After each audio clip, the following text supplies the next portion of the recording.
Confira a seguir um trecho de uma conversa muito especial, uma conversa com muito propósito que eu tive com Arthur Greenbaum, vice-presidente do Conselho do Grupo Boticário. Eu queria agora fazer um shift na nossa conversa e te perguntar um pouquinho sobre a tua história, né? Eu fui fazer aqui a minha pesquisa e a história do seu Mário e da dona Felícia, seus pais, né? Que fugiram da Segunda Guerra Mundial e se conheceram em La Paz, na Bolívia. Como é que essa história influenciou quem você é hoje? A história, na verdade, é a seguinte, né? Meu pai passou a Segunda Guerra na Europa. Ele era adolescente, bastante novo, e foi partizan. E conseguiu, com isso, salvar toda a sua família, né? Ou seja, os pais deles, meus avós e todos os irmãos, né? Fomos, acho que, uma das únicas famílias que saíram inteiras desse lamentável episódio da Segunda Guerra. A família da minha mãe tinha saído um pouco antes. Eles tinham saído da Polônia antes, eles foram para a Argentina, e da Argentina eles migraram depois para buscar melhores condições de vida para a Bolívia. Né? Aqui na Argentina você tinha um momento lá de Perón e Evita, que não era muito fácil. Então eles tentaram voluntar a vida. Meu pai, com a família, escolheu ir para a Bolívia como segunda opção. A primeira opção era Brasil. Eles queriam ir para o Brasil, só que pelo alinhamento que Getúlio Vargas tinha com o regime nazista, os vistos não eram concedidos para judeus. Então a família do meu pai foi para a Bolívia, eles casaram, lá viveram acho que pelo menos uns 10 anos, acredito eu, tiveram 2 meninas, minhas irmãs são nascidas na Bolívia, são naturalizadas brasileiras, vieram com 1 e 2 anos, e eu, na verdade, o temporão, sou o primeiro brasileiro da minha família, né, vou brincar, brasileiro da gema, né, nascido aqui. Como influencia? Acho que tem muito aprendizado nisso daqui, né? Ou seja, tem uma questão de, quando a gente fala que a gente é inquieto, né? Ou seja, eles tiveram que, meu pai principalmente, e depois na companhia da minha mãe, recomeçar a vida várias vezes. Seja recomeçar a vida e vir para um país, a gente teve recomeçar a vida também, que teve a loja que eles tinham, teve um incêndio, perderam tudo, tiveram que sair do zero novamente, né? Meu pai, minha mãe, meu tio, para refazer a vida no Brasil, não tinha muito tempo de estado no Brasil, de chegar no Brasil, aconteceu isso daí. Então tem a forma como eles encaravam a vida também, né? Porque imagina, quem passou pelo que passou pode ter uma visão muito negativa da vida e das suas coisas, e eles tinham uma visão muito positiva, né, de achar que funciona, que dá certo dentro disso. Então, acho que tudo isso eles foram depositando ao longo da nossa criação, da nossa evolução e conhecimento deles, eles foram colocando essas essenciazinhas dentro para nos tornarmos quem a gente é. Eu sou uma pessoa bastante otimista, né? Eu sempre brinco que varejista que não é otimista está na profissão errada, né? Então, eu sou bastante otimista, eu sempre acho que a gente vai conseguir fazer as coisas e trazendo sempre um olhar amplo, né? Acho que uma coisa também que eles nos ensinaram foi um olhar muito, que influencia até nessa questão do seja um olhar amplo, já que não estenderam a mão para eles, ou melhor, poucas pessoas estenderam a mão para eles quando precisavam. Ele está vivo até porque poucas pessoas estenderam a mão. Se eles nunca deixaram de auxiliar as pessoas dentro disso. Né? Então, eu sempre ouvia do meu pai, tipo, meu avô tinha um armazém lá na Polônia, sempre que alguém entrava para pedir alguma coisa, nunca saía de mão vazia, né? Sempre com o contexto de ajudar. Então, vai formando, né? Vai formatando o nosso DNAzinho ali e vai trazendo o que nós somos hoje. É interessante porque você contando isso, eu consigo entender bem o tema da inquietude positiva e também consigo entender bem o modelo mental, o mindset da diversidade, do pensamento sistêmico, né? Da empatia por aquele que é parecido ou diferente de você. Muito bacana. E aí, falando sobre paternidade, você você casou mais tarde e seus filhos têm menos de 10 anos, os 2 meninos, né? O que a paternidade te ensinou? Na verdade, o que eu fui? Eu sempre fui muito dedicado ao negócio, né, André? Então, eu tive que fazer muita pesquisa de mercado, né? Para entender comportamento feminino e tudo mais, para poder ajudar o business a crescer. Daí depois eu fui casar. Mas acho que essa história, eu casei mais tarde sim, mas eu brinco muito que casar tem uma hora certa, né? Você tem que encontrar a pessoa adequada, e graças a Deus encontrei a Karina na minha vida aí, perdão, para poder ter o que eu sonhava em ter uma família. Tem o Mário e o Rodrigo. O Rodrigo tem 5 e o Mário vai fazer 7 esse ano. Eu vou ter que responder contando uma historinha, né? Ou seja, eu tenho um amigo que a gente brinca e chama ele de ogro. Você deve entender, imaginar por quê, né? Sim. sem muitos cuidados na fala, e ele tá morando fora do país, e uma vez eu tava com ele tá morando em Miami, uma vez eu tava com ele no estado lá, passando um tempo, assim, e ele, ouvi da boca dele, ele casou, teve 2 filhos também, e ele falou pra assim, putz, Arthur, amor mesmo é pelos filhos. O da mulher é bom, tal, mas pra valer é dos filhos. Daí eu falei, uau, ouvindo isso daqui, desse cidadão, a coisa deve ser intensa. Do ogro, né? E realmente, acho que o que você tem muito é que você descobre um amor que você não sabe que existia. Não, perdão, não do ponto de vista de saber que o amor vai existir, mas da dimensão que ocupa, da relação, do formato disso daqui. E é uma delícia, porque com a evolução você vai estreitando isso daqui. Então hoje eu já tenho os dois numa fase que já são meus companheirinhos, né? Já para sair, para ir no jogo, para ir comer e tal, é muito gostoso. Então é uma relação que só cresce e o tempo inteiro você vai aprendendo. Você tem que aprender. Eu posso ser o CEO, eu era o CEO e posso ser o presidente do conselho hoje do Grupo Boticário, mas na minha casa não tem essa patente. Né?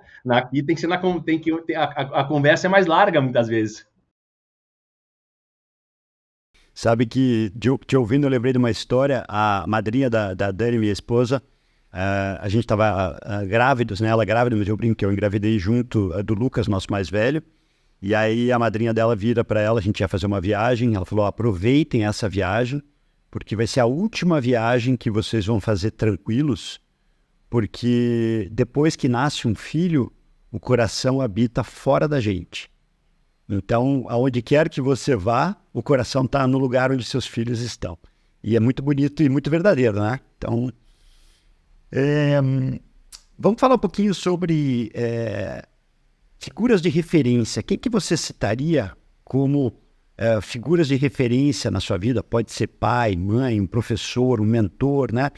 E por que você cita essa pessoa e que tipo de aprendizado essa pessoa gerou para você? São algumas, né? Porque no fundo eu não tenho alguém que se fala assim, puta, minha grande referência. E de volta, eu sou um cara que busca referências.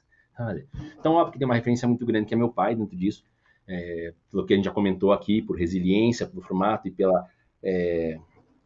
pelo senso de justiça que ele tinha com as coisas e capacidade que teve de se reinventar para conseguir construir uma família e viver bem nos dias de hoje. Obviamente tem um dos seus filhos, Mário, um dos seus filhos, inclusive, o Mário, é uma homenagem ao seu pai, né? Minha mãe. Acho que minha mãe sempre trouxe o lado do carinho, né, do acolhimento, do respeito muito grande, de como você tratar os outros, como você se relacionar. Ela sempre, tipo, não importa o que te fizeram, vai lá, acolhe a pessoa. Então, você trouxe esse olhar, né, de não ser aquele cara que vai ficar no atrito o tempo inteiro, e sim, puta, abra sua cabeça, vai lá, ceda um pouquinho, né? Miguel, puta figura de referência também.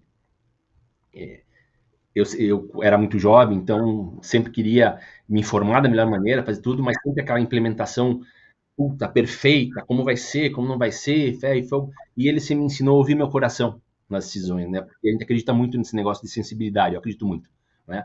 Então, tem diversos temas que, puta, tá tudo mandando ir para a direita. Eu falo, cara, o melhor caminho é reto. E assim foi um exemplo que eu dei até, a questão do desenho das funções, né? Tem que ir para esse lado, cara, não.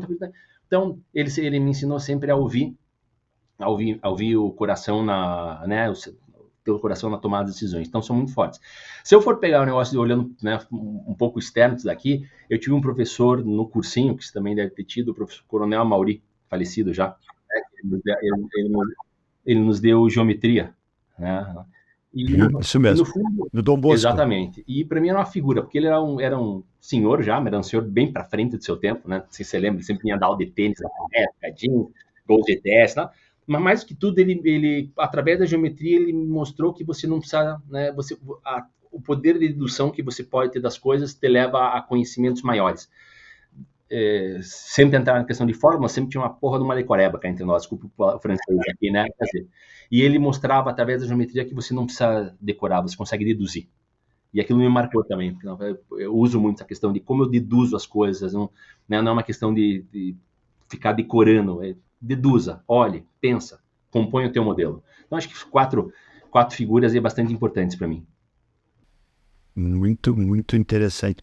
E se a gente pegar o gancho, então, do Coronel Amaury, né, seu professor, mas ampliar isso, você tem hoje, a gente acha que tem mais ou menos a mesma idade, eu tenho 56, você tem 55? 54. 54. O que você poderia trazer como uma lição marcante da sua vida? Algum momento que você falou, nossa, isso realmente fica comigo e está com você até hoje? Posso? Sim, tenho várias, né? Acho que vou muito para os tempos da Samuca Modas, né? Ou seja, muito do que eu aprendi de varejo, de olhar de consumidor, vem desse tempo que eu tinha um contato, né? Onde que eu me despertei para isso, essa curiosidade toda de fazer. Era muito comum os representantes levarem as malas com os mostruários para você escolher. Né? A gente ia atrás de algumas fábricas, ia para São Paulo, Santa Catarina, mas uma boa parte da compra era feita através dos representantes. E me lembro um dia chegou um representante conhecido lá, ele trouxe lá 3 malas de mostruário e era moda masculina, que a gente vendia, era uma feminina, masculina, infantil. E meu tio falou para mim, vai lá e separa, né? O que você acha que para cá lá? E eu fui lá, separei, orgulhoso pra caramba lá, cheguei, separei tudo. Né? Aí meu tio foi olhar, meu tio era o comprador. Aí ele foi olhar lá, ele começou a pegar o que eu tinha separado na pilha, colocava pro outro lado e misturava, tipo, né? E eu olhei para ele com uma cara de indignado, eu falei, pô, mas o que você tá fazendo, né? Eu já separei a mercadoria aqui pra gente comprar, né? O que você tá mexendo? Ele falou, não, senhor, você separou as coisas que para você, o seu gosto. Aqui a gente tem que entender o cliente que a gente serve, a gente tem que conhecer o cliente. E o cliente que a gente serve não é você, é esse daqui. Então, venha. Nossa, aquilo para mim, tapa na orelha, né? Sei. Isso daí. Uhum. E tá com você até hoje, muito, muito bacana. Sim.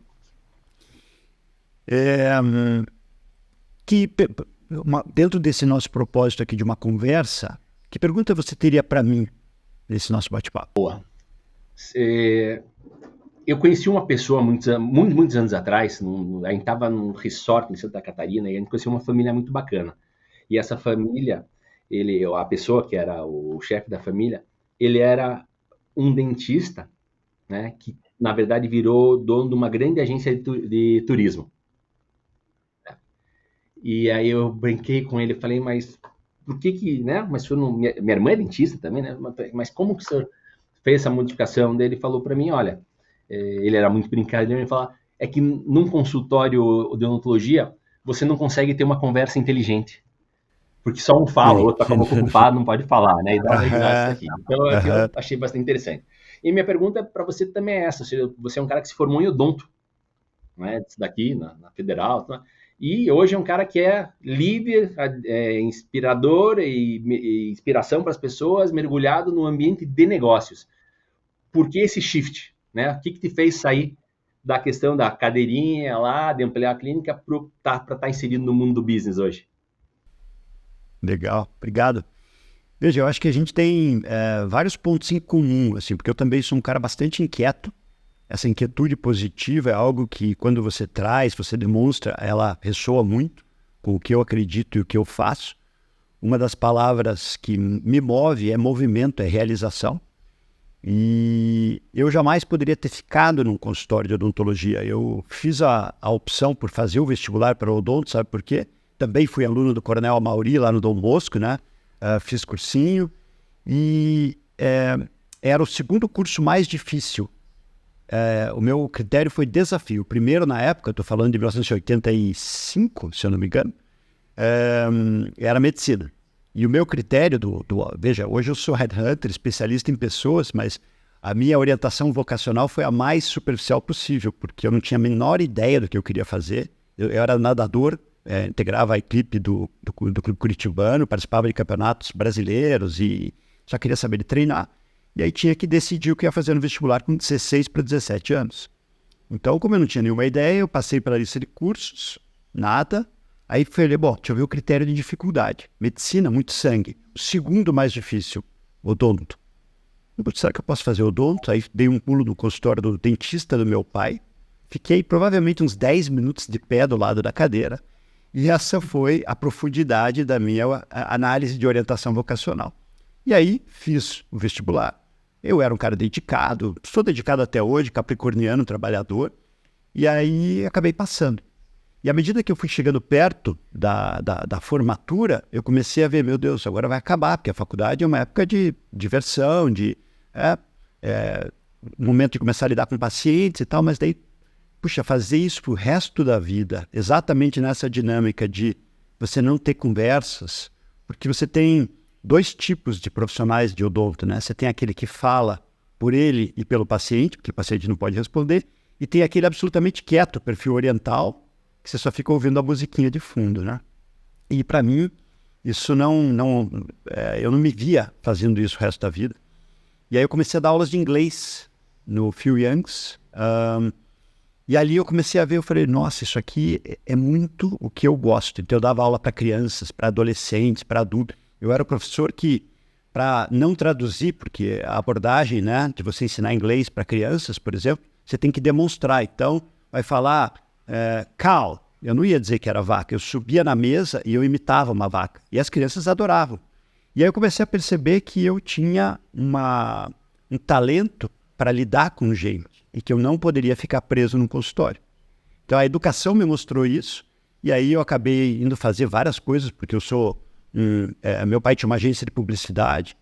Fui fazer uma pós em publicidade por exigência dele, que tinha toda a razão para poder trabalhar na agência. Fiz um tour pelas diversas áreas da agência. Gostei da área de atendimento, que é relacionamento com o cliente e planejamento. 5 anos depois a gente vendeu para uma agência muito maior. Tive a oportunidade de assumir como diretor nessa agência, aí, já com escritórios em São Paulo, em Brasília. E aí fui para os Estados Unidos fazer um mestrado. E aí que eu comecei uma carreira executiva mesmo. Trabalhei muitos anos no Grupo Positivo, iniciando com marketing, depois indo para o negócio. Fiz outros ciclos profissionais quando saí do Positivo. Mas eu tinha muita vontade de ter o meu negócio. E isso que você fala de a inquietude positiva e poder aprender, seguir aprendendo e ter a oportunidade de, por exemplo, estar aqui fazendo esse bate-papo com você, atender clientes em vários lugares do Brasil, falar sobre liderança, falar sobre governança e trazer a sensibilidade, a empatia para ajudar as organizações a decidirem sobre talentos, sobre estrutura organizacional, sobre cultura, é algo que me fascina. Mas a anamnese da odontologia está em mim até hoje. A observação da linguagem corporal, daquilo que não é dito, sabe? Então, eu acho que nada é perdido. Você vai somando e colocando na paredinha da trajetória e vai agregando. Então, essa é a história do ex-dentista. Muito bacana. Sabe que minha opção no vestibular foi processamento de dados, né? Não sabia. Eu fiz processamento de dados, passei na federal, passei bem, e também era, né, na época, o mais concorrido, mas eu fiz porque eu queria, na verdade, testar coisas fora do ambiente que eu tinha conhecido até então, que era lojas, comércio e tal. Eu queria ir para o outro lado, dentro disso. Eu passei na federal e processamento de dados começava no segundo semestre. O primeiro semestre era... E nisso eu me matriculei em administração de empresas na FAI, para o primeiro semestre. Então, durante um período, eu trabalhava à tarde e fazia 2 faculdades dentro disso. Mas daí eu entendi que processamento não era o que eu... Apesar de ser uma boa escolha, eu sabia o que eu queria, mas eu não tinha vontade de executar, ficar programando, ficar fazendo... Eu tentei fugir do varejo, né, mas não teve jeito.